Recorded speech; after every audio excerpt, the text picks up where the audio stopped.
right, everyone, we're going to start this lesson here with a question that our dear friend Conley asked, which was, what is Yellowstone? So I turn it over to you, Miss Golbus, to explain.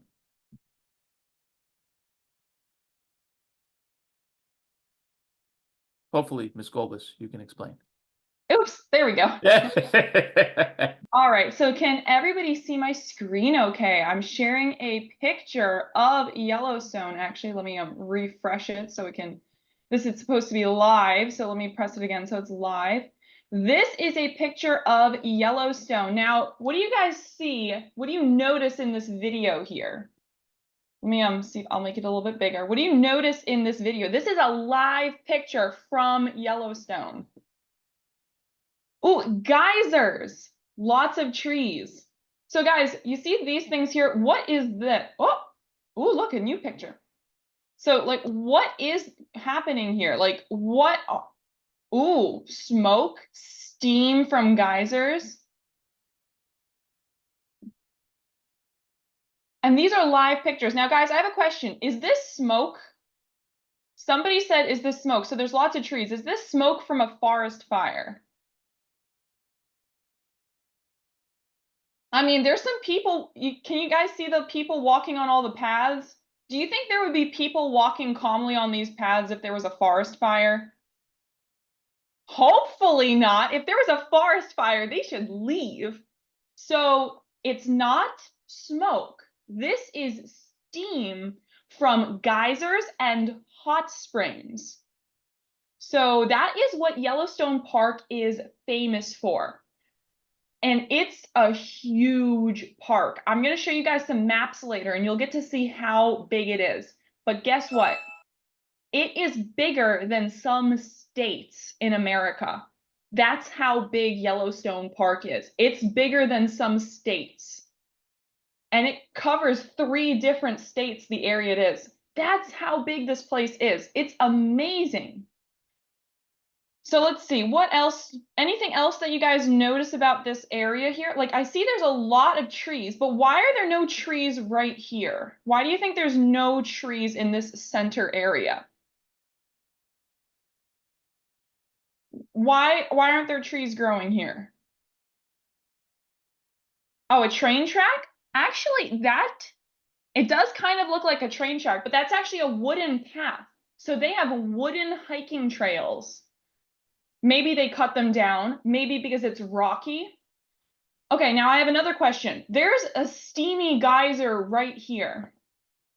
Do you think a tree can grow next to a steaming hot geyser? So if there's steam, how do you make steam like in your house? Like, have you guys like seen steam in your house? Like, what's happening when there's steam at home? It's water, but is it cold water? Is it hot water? Is it like lukewarm? It's when it's really hot water, right? When it's boiling. Do you think a tree can live in boiling water? No. So that's why there's no trees in this center area because it's too hot. And we're going to learn about how the water gets boiled at oh yeah, you can make steam with your mouth. Yeah, Daniela, you can. Like in the winter when you are warm but the air is cold, you can see water vapor from your mouth because of the extreme temperature change. So yeah, that's true.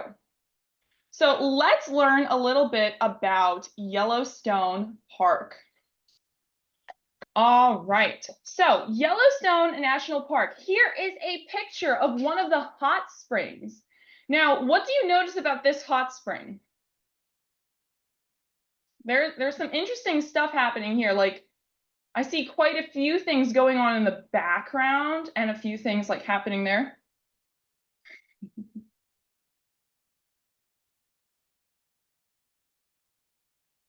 Do you guys see this bright orange stuff? What do you think that bright orange stuff is?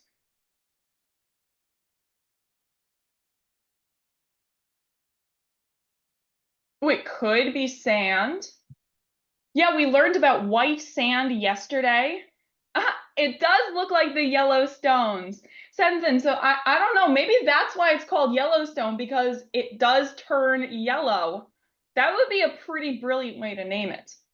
So now the reason it's this color is because of microorganisms that live in the hot, hot water.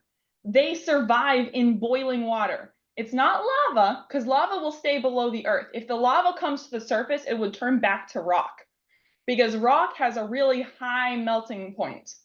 So if it comes in contact with air, it would turn back into rock. But this is actually just like little like bacteria that live there, and they are brightly colored, and they live in the boiling hot waters. So it's really cool. And these are the same type of extreme organisms that live at the very bottom of the ocean where it's super cold, or they can live in super hot places. So there are some really extreme creatures that live on Earth. And they're only like tiny little one-celled organisms. It's kind of crazy. Now, another thing I noticed is, guys, do you see all these fallen trees on the hillside? Why do you think so many trees fell over? Why do you think there are so many trees that fell down? What's something that happens in a forest sometimes? You guys actually mentioned it earlier. No, they're not chopped down, but that's a good idea. This is a part of a national park, so they don't chop down trees unless they really need it. Evelyn, Ella, you're right. It's from a forest fire. Conley, you also said burning. So forest fires will come through, they burn a bunch of trees, and then they fall over. But did you know that forest fires are actually good for the forest? Did you know that? Forest fires are good for the forest. Not like if it's a huge one that burns everything, but if it's a small forest fire that burns just one patch, that's actually okay for the forest. And it took park rangers a long time to learn this, because they were like, no, we have to stop all the fires. But when they stopped all the fires, then there ended up being bigger fires afterwards. So why would a forest fire be good? We'll talk more about it later, but guys, think about it. Why do you think a forest fire could be good for a forest? Which it's pretty interesting that it could be good for it. You might not expect that. Well, we're going to keep that question in mind. And oh wait, Maya, if you have something you want to share, make sure you share it into chat. Oh, Conley, it can burn a few trees and grow new life. Yes, the saplings to have more sunlight. Oh, oh, Maya, you'll have to show us later on then, when we have our break in between. But keep that in mind. Yeah, when we do our break, we could do some extra stretching if you want. That sounds fun. Oh, and Alistair, it's like I think the word you were asking is microorganisms. Is that what you were thinking?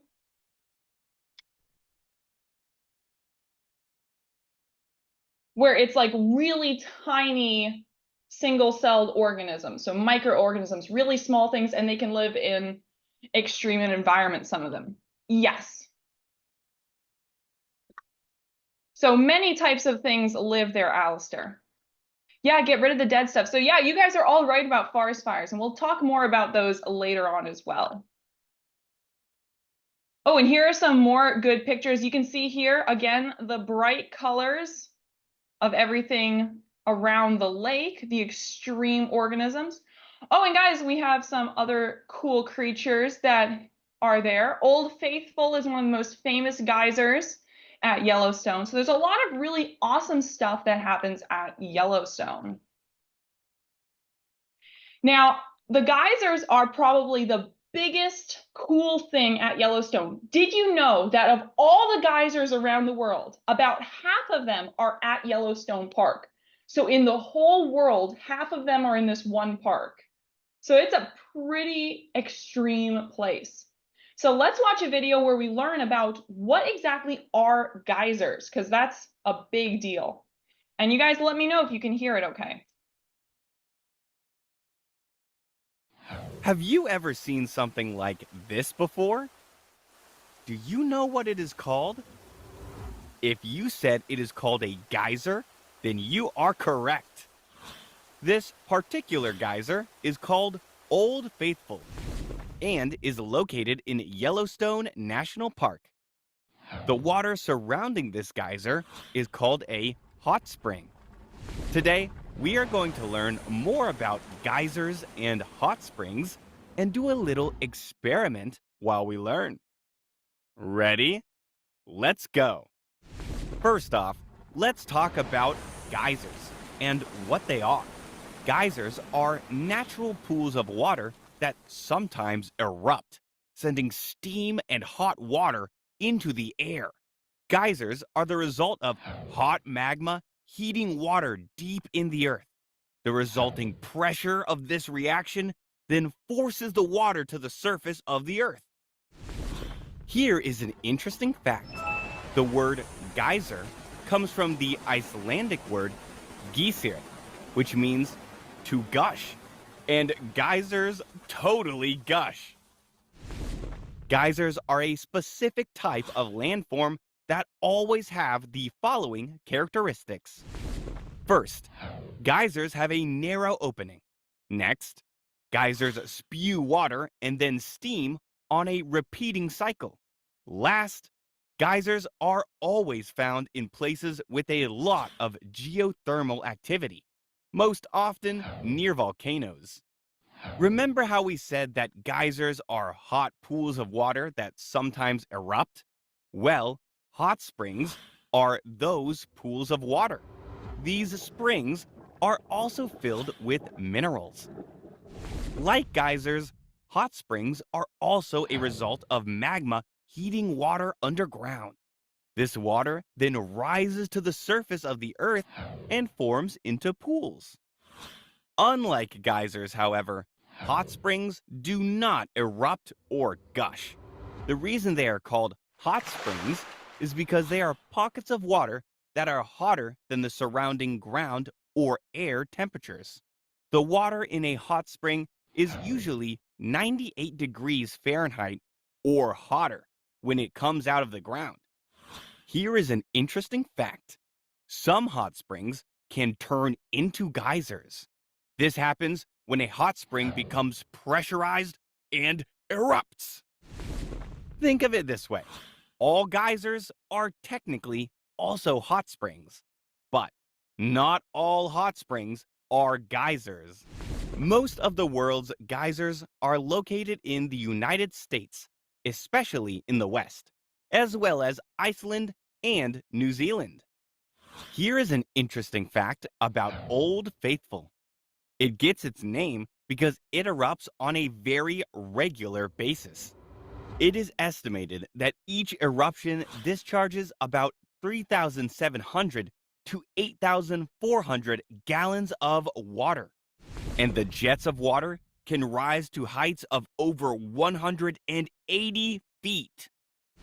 Now that we have learned about geysers and hot springs, let's do an experiment together.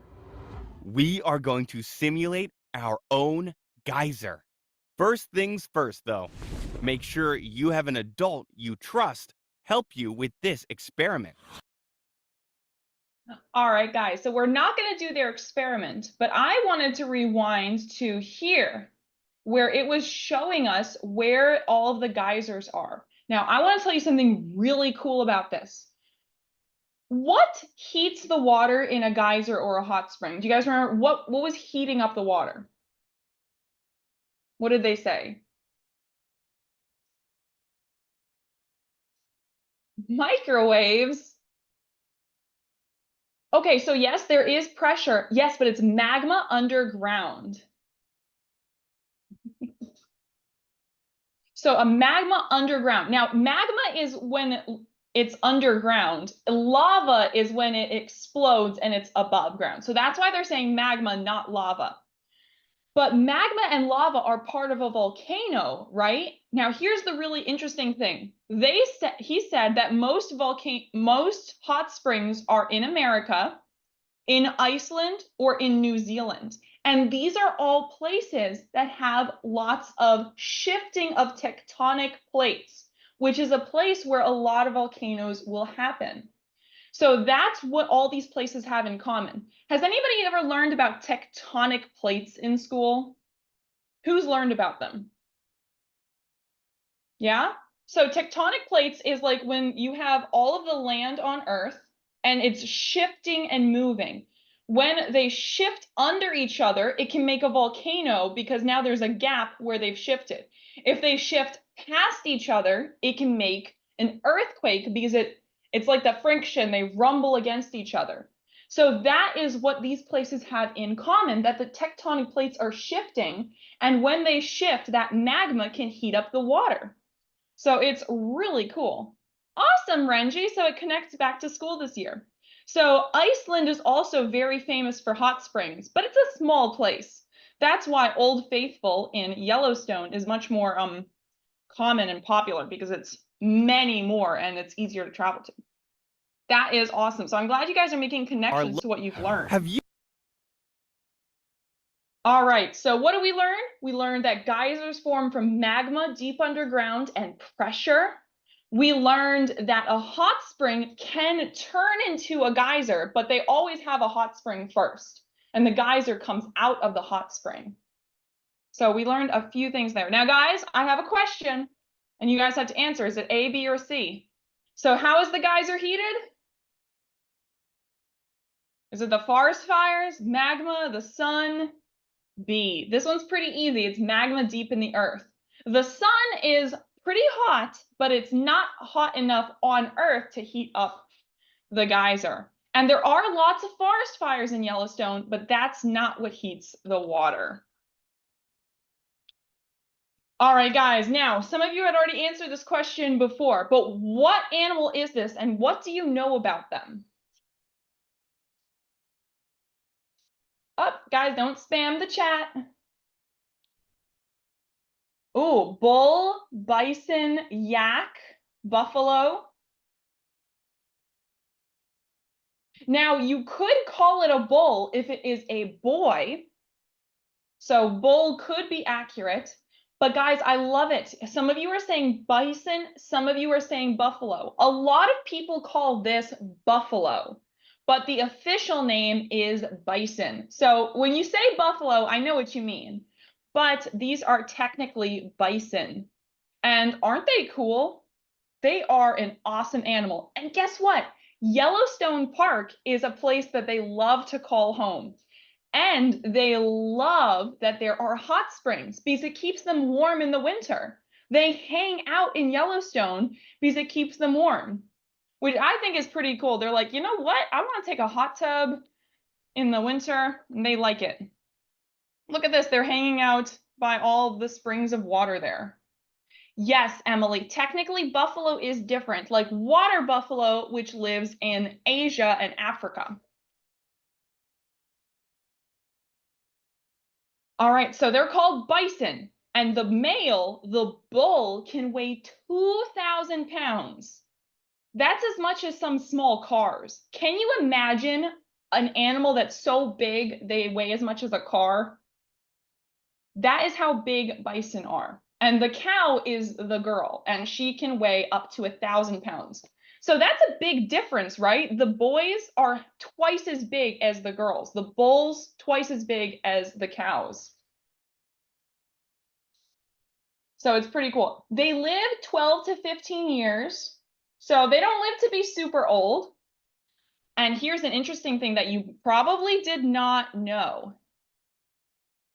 They can be aggressive. Would you ever think that a bison would be aggressive? They're kind of just like a big cow, but they can be aggressive. They're pretty agile, which means they're pretty good gymnasts. I mean, they're good at running around, and they can run 30 miles an hour. That's fast. That's as fast as a car, right? So Conley, yes. So if you were on the Oregon Trail, they would have seen buffalo, and that was something that they would hunt for food because it was available out there. And they are the largest mammal in North America. So they're not the largest mammal in the world, but they're the largest mammal in North America, which is pretty cool. So guys, here are some questions I have, and I was wondering if you can guess any answers to these. So guys, why do you think they have a big hump? Is it like a camel hump? Is it just like they have bad posture? They need to go to the chiropractor? Why do you think they might roll around in the dirt? How did they almost become extinct? Or what are some other questions? Okay, so Jovi, a hump is why camels, the hump is where camels store water. Oh, Vincent, yes, overhunting. That is why they almost became extinct, because they were being killed a lot. And actually, people killed them on purpose, not even for hunting, but they killed them because they didn't want other people to have them as food. So they weren't even eating them. They just said, oh, let's just kill all the buffalo so nobody can eat them. Isn't that unfair? That's really a horrible thing to do, to kill them on purpose so other people can't eat them. I know, it is really sad. And so, you know, the big hump they have, it's actually muscle. The muscle helps them to control their head because they use it as a snow plow in the really deep snow. Can you imagine using your head as a snow plow? And so, yeah, all that hump is actually just their big muscles so that they can ram into each other. Yeah, I know, they are buff, Renji. Exactly, Vincent. That's the way that you should hunt. If you need the food and then you use the rest as tools. But some people, they did not do that. And so why do you think they roll in the dirt? What would be a reason they roll in the dirt now?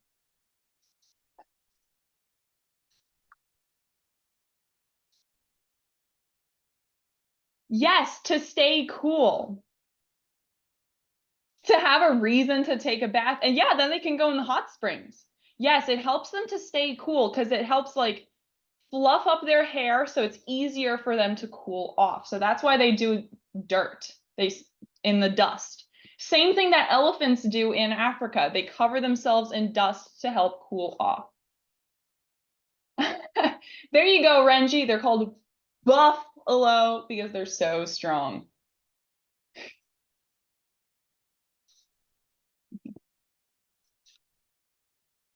So yeah, they are a pretty cool animal. And so here is a picture of where they live. And guys, look how big Yellowstone is. This is the state of Wyoming. And look at this. Yellowstone Park is in the full top half of Wyoming. And it spreads into Montana and Indiana as well. It's covering 3 states. And these are big states. Isn't that crazy? It's a big place. And this is where the bison will travel. So in the summer, they like to be in the grasslands because they're eating that grass. But in the winter, hydrothermal areas. Okay, guys, hydrothermal. What do you think that word means? Hydrothermal. What do you think? Yeah, hydro is water, thermal means heat. So hydrothermal is the hot springs and the geysers. So in the winter, they're like, let me go hang out in the hot tub. That's what they do.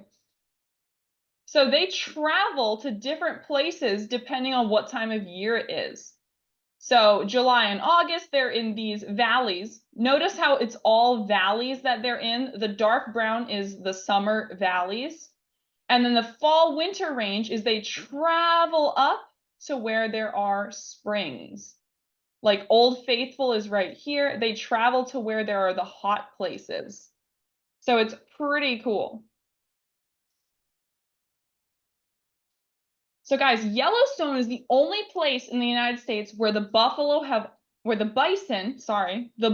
have always lived. In other places in America, they were hunted out or they were driven to different parts. So Yellowstone is the only place where they got to live the whole time without being interrupted.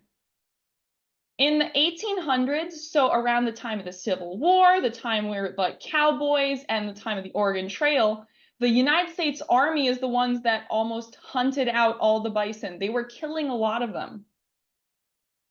And then by 1902, so 122 years ago, there were only 24 animals. So there were only about 24 bison left. Can you imagine? There were millions of them, and then there were only 24. So that's like having 24 eggs. And that's all the bison they had. So when they're like, oh, wait. This is an emergency. So it's really an emergency, right? If there's only 24 left. So the conservationists, like people like Theodore Roosevelt that we learned about yesterday, people who wanted to save nature, they brought in extra bison herds to help grow the population. So some people had been saving bison on their property, and then they said, hey, wait, you guys can have them at Yellowstone. We don't want them to all die off. And now the bison are so plentiful, the population needs to be managed. So in other words, now there's so many of them again, it's okay for people to hunt them because there are so many of them now. It's really cool. So now there are thousands, Asma, but 122 years ago, there were only 24 that were left in Yellowstone. So it's Ms. crazy. Golbus, what you're saying is that if you go to a restaurant and they have a bison burger, we don't need to be concerned. No, we don't. Not anymore. You know what? I've even seen bison. There used to be bison that live near me. So now there's so many that people can have them on their own farms again. And so it's not as big an emergency. And yes, it is dangerous. Remember, the bison are very big and they are very fast. So you don't want to be too close to them. I even saw on the Yellowstone website, they say make sure you stay 2 school buses away from the bison because they're a wild animal. You want to be safe.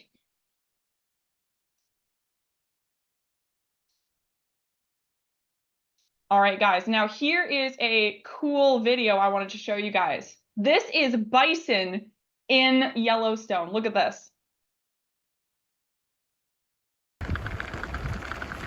What would you do if this happened when you were in the park? What would you do? Imagine you're in this car. What would you do if this happened?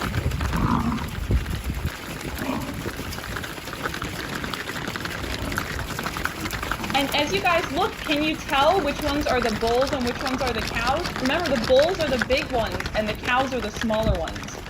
But there's also some babies in here too. Yeah, stop the car and just watch them. Just be careful. And look how many there are. There's already been like, I don't even know how many this is, but that's probably almost 100 that have gone by. So that's a lot. Can't you stay in your car for 3 hours? Isn't that cool? Wouldn't you love to go to a park like this where there's just bison running around? I think that's super cool. But that's why you want to be careful in Yellowstone because those are big animals. They're almost as big as your car sometimes. I don't know if I'd want to be in a park just playing football and a bunch of bison just show up. That seems kind of scary. I know. Imagine if that happened in the park when you were playing on the playground or something, and there's just bison. I know, it's a street full of bison. But there are 2.2 million acres in Yellowstone, so there's plenty of space. Oh, wow.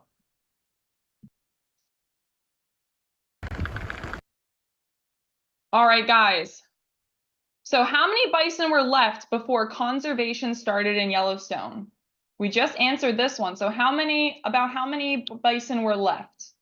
About 500? About only 25? There were over 1 million still there, or there were none. They were all gone. Yeah, so only about 25. So about 24. Maybe there was one hiding in the bushes, but there were only about 24, which is 24, 25 left. That is crazy. And now there are thousands of them, which is awesome. And here are some other animals that live in Yellowstone. I was wondering, do you guys know what any of these other animals are? Can you name all of these animals that are up here?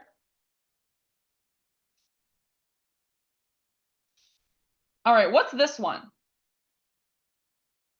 You guys have, what's this one right here? It has a specific name. Yeah, a ram. Yeah, bighorn ram. All right, what's this one? It looks kind of like a deer, but not quite. What's this one? An elk. It's an elk.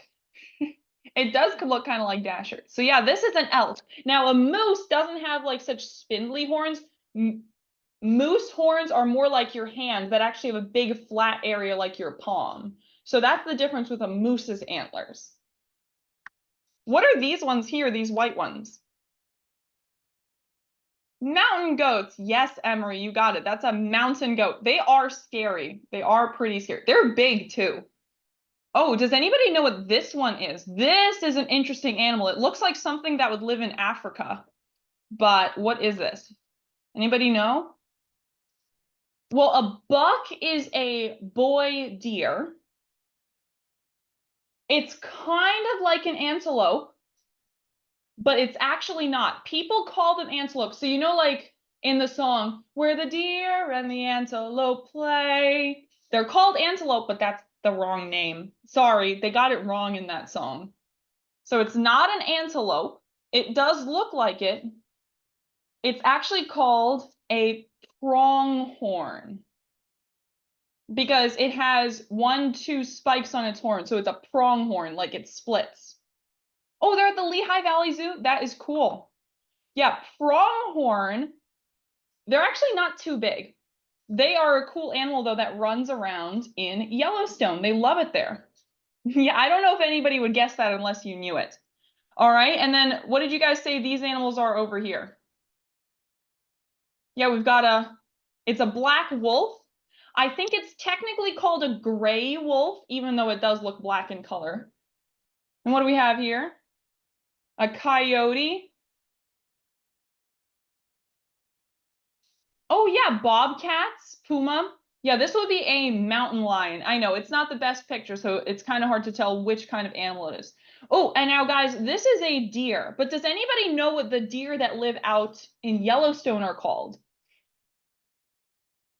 There's 2 types of deer that live in America. In the eastern part of America, they're called white-tailed deer. In the western part, they have a different kind. So a buck is a boy deer, a doe is a girl deer. But what kind of deer is it? And you might not know this one. It's called a mule deer.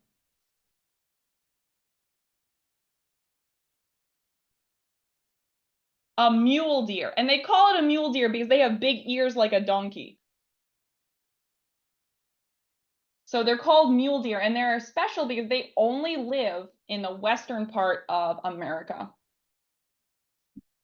So there are a lot of really cool animals that live there. All right, now guys, I did want to show you a couple other videos of animals that live in Yellowstone because I think that was super cool. Here's a video that some people took of wolves, because you can find wolves in Yellowstone. Let me see if it'll play.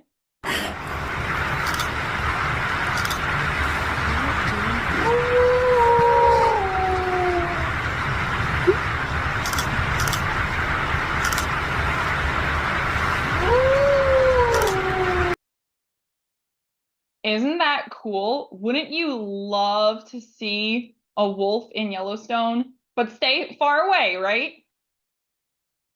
You know what doesn't seem real to me? More people in national parks are injured from bison than from bears. Who in their right mind tries to take a selfie with this absolute unit of an animal? But at least now you get all those sympathy likes from your hospital pictures. Guys, did you see how big the bison was compared to him? Yeah, and he said that more people are injured by bison than bears. Because bears will sometimes run away if it's a black bear, but people are really silly in Yellowstone Park sometimes. They try to come up and pet a bison. Would you pet a bison, a wild animal that's like as big as a car? No, guys, please don't do that. If you ever go to Yellowstone, please don't try to pet a bison. Oh, because this is a tame bison. So this isn't the wild ones that are running around in Yellowstone. These are tame ones. So he's probably at a zoo where they're used to being pet. That's a little. You know what doesn't seem... All right, guys. Now I think we are running out of time for today. So maybe we'll have to do more of this tomorrow, but with the last couple minutes we have, I wanted to be able to show you guys so you can hear some of the cool sounds in Yellowstone. So what animal would you like to hear the sound of? Because there's this place where they have a lot of cool recordings of sounds. The link to which one?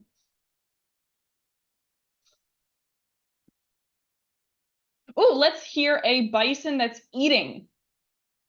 Oh, here's some bison. Look at them. They're hanging out by the hot springs. Let's listen to a bison eating. And then we can listen to a bear as well and an owl.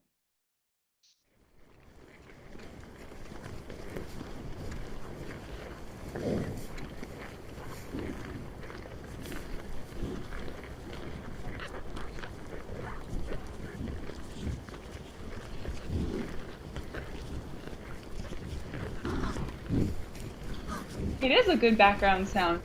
They have lots of just like grunting. They sound like they're really happy about that. Would you guys listen to that as a background noise, just bison eating food? No, not good background music? Okay. Maybe. Okay. An owl? Let me see if we can find an owl. No, it doesn't have owl. Ooh, we can listen to the geyser. Ooh, the red fox. I like it. Let's do the red fox. Has anybody here ever seen a red fox? All right, guys, let's see, what did the fox say?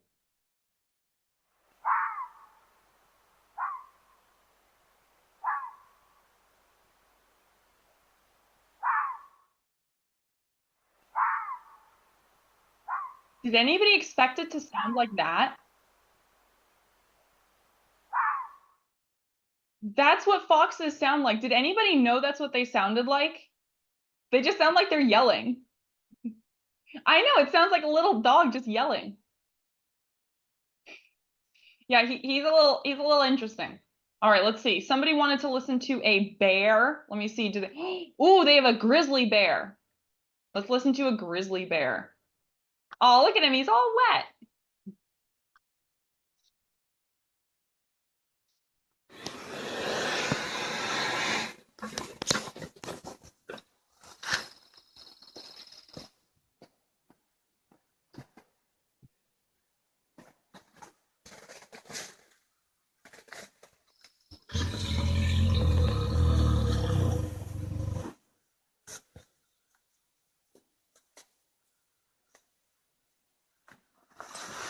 Doesn't he sound like a big, like, growling dinosaur or something? He's loud. Let's see the roar.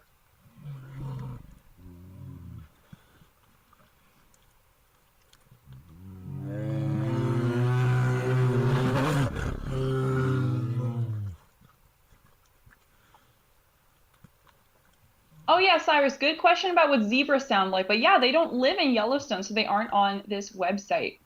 All right, guys, let's listen to one more animal before we wrap up. What's one more animal?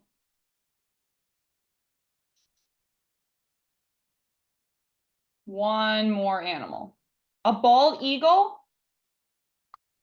All right, let's go with bald eagle. I mean, Miriam did show us bald eagles at the start, so let's see what a bald eagle sounds like.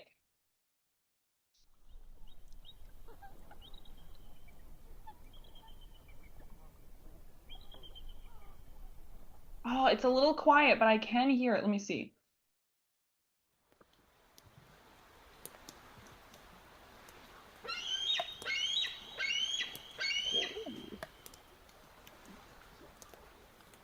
So now if you hear that, you know it's a bald eagle.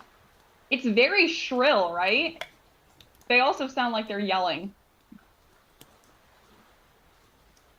It does, Asma, you're right. It does sound like a screaming child.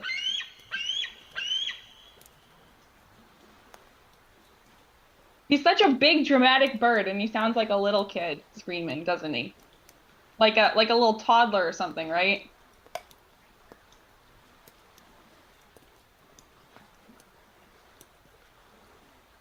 All right, guys, and so this brings me to a little bit of trivia. Did you know that sometimes when they show bald eagles on TV, they play the sound of red-tailed hawks because they were like, bald eagles don't sound cool enough, so they sometimes play red-tailed hawk sounds because they're like, they sound cooler.